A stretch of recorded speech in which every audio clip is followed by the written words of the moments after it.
Tu veux faire une formation professionnelle en Allemagne. Tu veux étudier en Allemagne. Tu veux venir rendre visite à tes parents en Allemagne. Tu veux venir faire du tourisme en Allemagne. Tu veux travailler en Allemagne.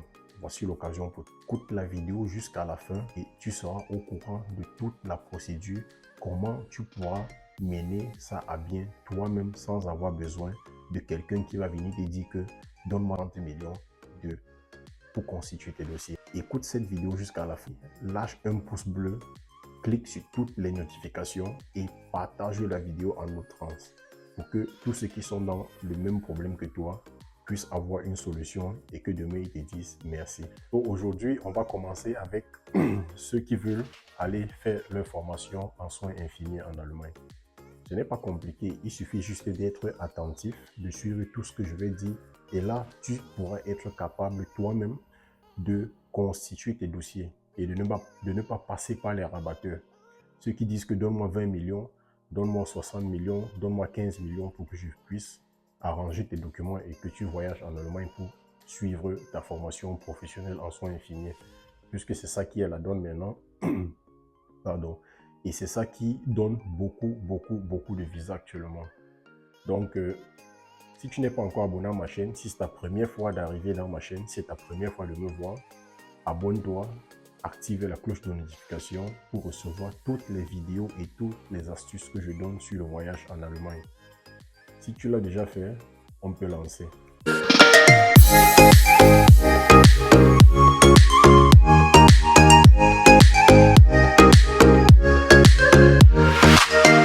Si tu n'as pas encore commencé les cours, c'est le moment de réfléchir. Si tu es au baccalauréat et qu'après le bac, tu as dit à tes parents que tu vas venir suivre une formation en soins infirmiers en Allemagne.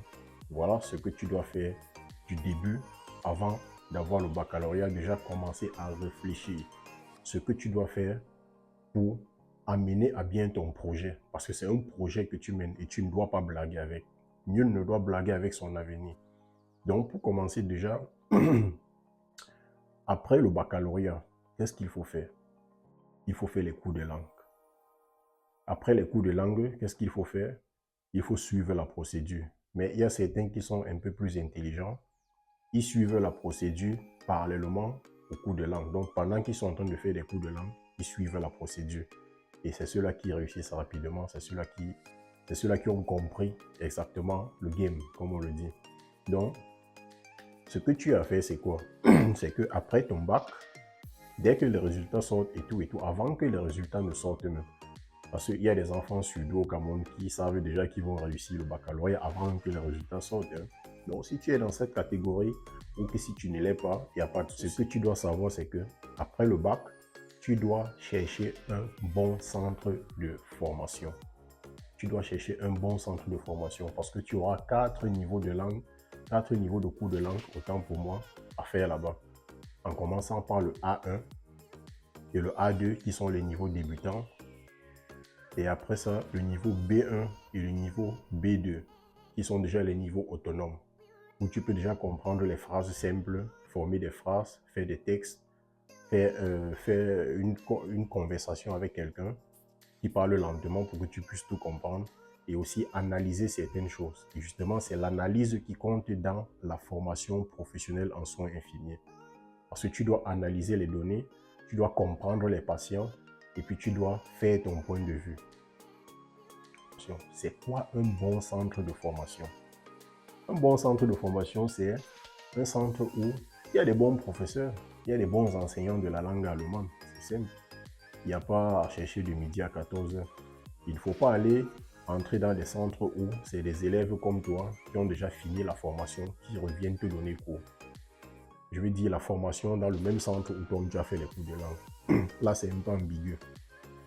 On cherche des centres où il y a des professeurs agrégés, des enseignants agrégés qui ont fait l'école normale et qui ont fait leurs preuves. Ou bien si quelqu'un qui est déjà en Allemagne, si ton cousin en Allemagne te dit que oui, va dans tel centre de cours de langue, là-bas il donne bien les cours de langue, je suis la preuve vivante. Là, il n'y a pas de doute à se faire, tu entres dans ces cours de langue et tu t'engages jusqu'à la dernière goutte de ton sang. Ceux qui veulent faire les études en Allemagne, ceux qui veulent faire les formations professionnelles et ceux qui veulent venir travailler en Allemagne. vous êtes dans le même sillage. Et même ceux qui veulent faire le regroupement familial, vous êtes dans le même sillage. Vous deviez faire les cours de langue. Vous devriez faire les cours de langue. C'est impératif pour vos dossiers. Je suis dans la liste que l'ambassade fournit des documents qu'il faut donner à l'ambassade lors de son rendez-vous et de son interview pour pouvoir obtenir le visa allemand, que ce soit dans le regroupement familial, formation professionnelle et études. Vous êtes dans le même sillage, il vous faut les cours de langue impérativement. C'est vrai qu'il y a certains qui vont s'arrêter au A1, certains qui s'arrêtent au B1 et certains qui vont continuer au B2. Ils doivent continuer jusqu'au B2 pour avoir ce visa dépendamment de la rubrique dans laquelle vous vous trouvez. Donc, si vous commencez les cours de langue ensemble, il n'y a pas de souci, vous allez cheminer. Arriver, quand vous allez finir, en fait, quand tu as déjà choisi un bon centre de cours de langue, je t'ai donné les critères tout à l'heure. Et le deuxième critère, et le critère le plus important qui est aussi dans un bon centre de cours de langue que tu dois comprendre, c'est que dans ton cours de langue, il doit y avoir une bibliothèque. Il doit y avoir une salle multimédia pour faire tes propres recherches. Il y a des sites, je pourrais vous mettre un site dans la description qui vous permet de changer déjà avec les autres étudiants de cours de langue qui sont dans d'autres pays. Vous changez vos connaissances et puis vous corrigez vos fautes entre vous. Là, c'est très important pour que ça évolue. Donc, après avoir trouvé tout cela, vous commencez le A1, c'est le tout premier niveau de cours de langue.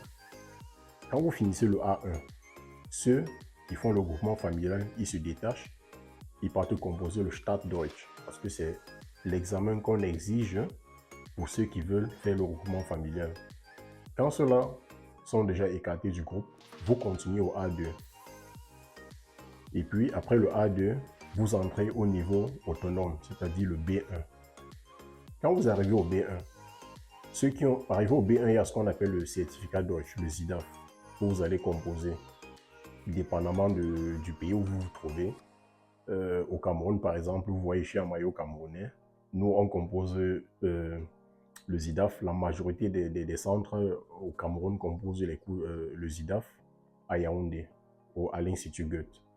Donc, vous allez composer le certificat Deutsch à l'Institut Goethe et les étudiants qui ont eu la mention au bac, c'est ça qu'il ne faut pas oublier. Ceux qui ont eu la mention au bac pourraient déjà demander une inscription dans une université allemande avec ce certificat Deutsch B1, B1 qu'ils ont composé et qu'ils ont réussi, bien sûr. Et ceux qui n'ont pas eu la mention au bac, leur rendez-vous, ça va un peu tarder, mais c'est mieux d'arriver au moins au B2 pour assurer lui-même ses arrières et faire comprendre à l'agent consulaire que non, même si je n'ai pas eu la mention au bac, je suis quand même prêt et je sais ce que je veux. Après, quand ceux qui ont fait le B1, ils vont s'écarter pour aller étudier en Allemagne, il va maintenant rester, en fait, après avoir fait l'interview, constitué les dossiers et tout, on reviendra sur ça dans une autre vidéo. Je vous donne juste le cheminement de l'immigration avec plusieurs groupes de personnes qui entrent au cours de langue ensemble et que certains veulent aller pour le regroupement familial, certains veulent aller étudier et certains veulent aller faire une formation en soins infirmiers ou bien formation en électronique. Ce qu'il faut aussi savoir, il n'existe pas seulement une formation en Allemagne. On peut faire des formations en infirmerie, on peut faire dans les chemins de fer, on peut faire en tant qu'électronicien, on peut faire en tant qu'automaticien. Automatiseur, ça s'appelle comme ça. Après avoir fait le certificat Deutsch, ceux qui vont aller à l'université vont à l'université et ceux qui vont faire la formation en soins infirmiers en Allemagne ou en électronique ou bien en automatisation, eux, ils continuent au B2. C'est là où il y a le déclic. Parce que avant l'Allemagne acceptait les étrangers qui viennent faire des formations en Allemagne avec le B1. Mais on a vu qu'il y avait des limites au niveau de la langue. Or, l'objectif, quand tu arrives au B2, quand tu arrives en Allemagne pour faire la formation, c'est ton niveau de langue qui compte le plus et c'est ça qui met les avantages dans tes dossiers pour que tu puisses avoir ton visa. D'accord?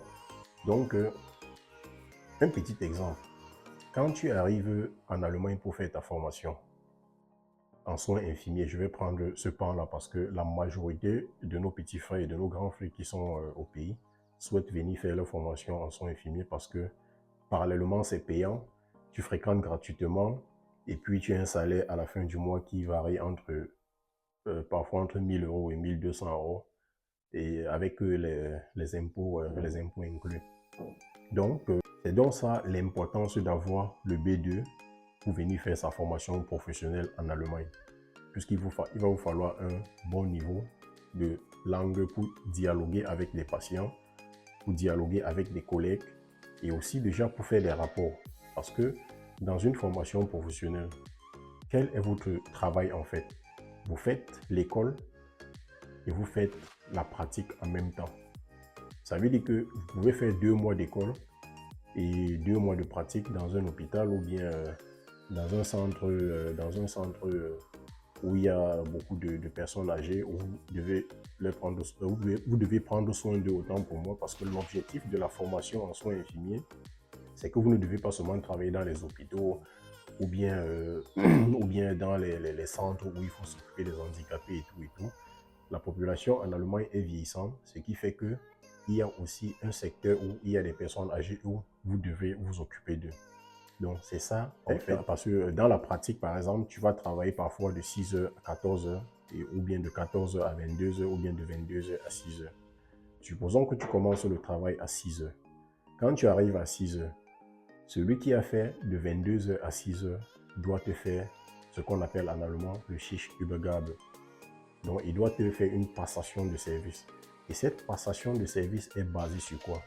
C'est basé sur les données des patients. C'est basé sur, en gros, c'est basé sur les données du patient. Le patient de la chambre 4 a les allergies en tel truc, je lui ai donné tel comprimé, et il va falloir qu'à telle heure, on répète la dose, il va falloir qu'à telle heure, on injecte l'insuline, il va falloir qu'à telle heure, on ramène son petit déjeuner, parce qu'elle ne mange pas à tout moment. Donc, c'est tout ça qui fait en sorte que l'étudiant qui veut venir se former en Allemagne en soins infirmiers doit être prêt. Doit être prêt en langue allemande, doit être prêt dans la compréhension et doit être prêt dans l'écrit. Parce que tout ça ne se fait pas oralement, ça se fait oralement et après tu as les emails que tu dois lire. Tu dois ouvrir ton adresse email, tu lis le Schichtübergabe, tu lis la passation de service qu'on t'a fait par écrit, après avoir écouté ce qu'on t'a dit dans les couloirs ou bien dans la salle où on fait dans la salle où on fait la passation de service. Donc, c'est d'où l'importance d'avoir le B2 pour venir faire une formation professionnelle en Allemagne. Voilà. Fermons la parenthèse. C'était juste l'importance de vous donner, c'était juste l'occasion de vous donner l'importance du B2 en Allemagne pour faire une formation en soins infirmiers. Donc, après ça, qu'est-ce qu'il va falloir faire si vous avez déjà réussi votre B2?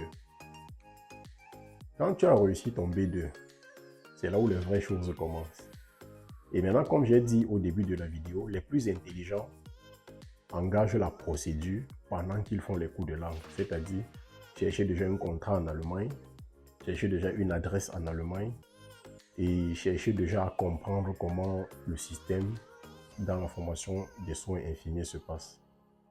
Toi qui n'es pas encore arrivé à ce niveau et que tu as déjà fini ton B2, voilà ce que tu as fait maintenant, c'est de chercher un contrat. Et de chercher un contrat, je vous laisserai un lien en description pour contacter ces employeurs pour qu'ils puissent vous donner, les contrats et puis avoir la démarche, parce qu'il y a certains employeurs qui font même le Vorstellungsgespräch, donc un entretien d'embauche online, c'est-à-dire par internet. Si vous êtes en Guinée ou bien en Côte d'Ivoire ou bien au Cameroun ou bien au Mali, pourquoi pas même au Ghana, au Nigeria, ça se passe online. L'employeur essaie de repérer votre niveau de langue, essaie de vous tester, de comprendre votre réflexe et votre manière, votre logique et surtout votre manière d'analyser les choses, même si votre niveau de langue n'est pas encore au top, en fait, du genre ce qu'il veut, quoi. Donc, c'est pour ça qu'il y a certains trucs qui vont vous faire online. Là, il faut le comprendre, il faut être concis et précis quand vous faites ces entretiens d'embauche. Et après avoir fait ces entretiens d'embauche, vous tombez maintenant dans la réunification de tous les documents que vous avez pour aller déposer à l'ambassade, bien sûr, après avoir demandé un rendez-vous. demander rendez-vous, c'est simple, c'est dans le site de l'ambassade de l'Allemagne qui se trouve dans ton pays. Tu demandes rendez-vous là-bas et parallèlement, tu cherches ton employeur en Allemagne. Quand il te donne le contrat, maintenant, tu récupères le contrat qu'il t'a donné, tu mélanges avec tout, absolument tous les documents que tu as, que ce soit ton baccalauréat, ton BEPC, parce que même avec le BEPC, on peut faire une formation en soins infirmiers en Allemagne. Donc, tu regroupes tout ça avec ton B2, ton B2 que tu as réussi. Et puis, tu vas à l'ambassade avec ton passeport et aussi l'adresse où tu vas vivre en Allemagne. Si peut-être ton employeur n'a pas réservé un dortoir pour toi où tu vas dormir, tu auras besoin d'une adresse privée pour toi-même ou bien pour un oncle ou une tante qui va te recevoir le temps que tu fasses ta formation. Donc, voilà comment ça se passe après avoir fini le B2. Voilà tous les documents que tu dois regrouper pour aller déposer à l'ambassade et attendre à la fin qu'on te donne ton visa. Le plus important dans tout cela, c'est que tu peux faire tout ça toi-même. Tu n'as pas besoin de passer par une agence. Je n'ai rien contre les agences, c'est aussi leur manière de gagner leur pain quotidien. Mais toi-même, tu peux faire toutes ces recherches toi-même. Si tu as un téléphone portable, si tu as une connexion, tu peux faire tout cela toi-même. Je mettrai en description les liens des élèves en cours de langue avec qui vous pourrez communiquer pendant vos cours de langue. Je mettrai en description liens dans lesquels vous pouvez repérer les employeurs qui offrent des formations en Allemagne, que ce soit en soins infirmiers ou en automatisation ou en chemin de fer ou bien quoi que ce soit. Je mettrai toutes les informations en description. Alors, pour ceux qui ont le baccalauréat, il faut savoir que il va falloir faire l'équivalence de votre baccalauréat. C'est-à-dire, votre baccalauréat doit arriver en Europe. On fait l'équivalence et puis on vous renvoie ça au pays. En fait, on fait l'équivalence, on cherche le niveau auquel ça correspond en Allemagne. Si ça correspond à un abitur, qui est le baccalauréat en Allemagne, ou bien si ça correspond à d'autres diplômes en Allemagne qui peut vous permettre de suivre votre formation tranquillement. Depuis, la procédure a changé. La procédure a changé dans le sens où maintenant il faut le Vorabzustimmung. Le Vorabzustimmung, c'est quoi? C'est juste un document, d'acceptation. C'est juste un document d'acceptation que le service qui s'occupe des travailleurs en Allemagne, le Agentur für Arbeit, atteste et accepte que vous êtes apte à faire cette formation et qu'il vous donne la possibilité de faire cette formation. Ça coûte dans les 400 et poussières d'euros, mais il faut savoir que l'employeur est appelé à payer cette somme. Mais si vous voyez que vous risquez votre place de Ausbildung ou bien de formation professionnelle à cause de cette somme, parce que l'employeur ne veut pas la payer, vous pouvez dialoguer, envoyer un mail à l'employeur en disant que je prends la charge sur moi, tu peux payer les 400 et poussières d'euros et pendant ma formation, dans mon salaire, tu peux enlever 50 euros par mois pour que je te rembourse les 400 et poussières d'euros que tu as dépensé pour le Vorabzustimmung. Donc, voilà en gros comment ça va du A1 au A2 et parallèlement, celui qui est intelligent peut aussi faire cette procédure-là pour pouvoir jumeler les deux et arriver à la fin en ayant réussi les deux côtés, c'est-à-dire les cours de langue et sa procédure. Donc, j'espère que vous avez bien compris. On tend à la fin de la vidéo. Et si vous n'avez pas compris quelque chose, mettez vos questions dans les commentaires. Je vais prendre le temps d'étudier vos questions et je ferai une autre vidéo. S'il y a plusieurs personnes qui posent par exemple une question après avoir eu le B1, comment faire pour avoir une inscription en Allemagne et tout. Je suis passé vaguement sur ça et je suis tombé plus sur ceux qui veulent faire le Ausbildung. Mais je pourrais aussi rentrer en disant que ceux qui veulent faire les études, c'est pratiquement la même chose. Parce qu'après avoir eu ton B1, parallèlement, tu peux aussi attaquer une procédure déjà en cherchant l'adresse parce que tu ne pourras pas avoir une inscription à l'université sans avoir déjà eu le certificat Deutsch pour ceux qui ont eu la mention au bac. Donc, tu peux déjà chercher une adresse, tu peux déjà chercher une caution ou bien tu peux déjà chercher quelqu'un qui va te faire une prise en charge. Donc, voilà un peu comment on réfléchit quand on fait les cours de langue pour aller en Allemagne. Donc, aller en Allemagne, il n'y a pas une rubrique où on parle en Allemagne sans faire les cours de langue. C'est un peu difficile et c'est des cas exceptionnels. Peut-être pour aller faire 2 mois, 3 mois, faire du tourisme, là, ça n'exige pas les cours de langue. Mais les autres rubriques restantes, à 90%, 95%, il faut faire les cours de langue minimum jusqu'au B2. Jusqu'au B2.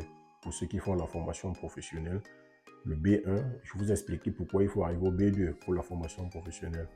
Le B1, pour ceux qui ont eu la mention au baccalauréat, et pour ceux qui n'ont pas eu la mention, ils peuvent pousser jusqu'au B2 pour donner du poids à leur dossier. Pour ceux qui viennent regrouper pour ceux qui font dans le groupement familial, ce n'est que le A1 qu'on exige parce que le A1, c'est le niveau basique. Il faut savoir comment se présenter, comment présenter une autre personne, comment acheter une pomme à la boutique ou bien comment se renseigner dans un aéroport. C'est exactement comme ça que le tout fonctionne.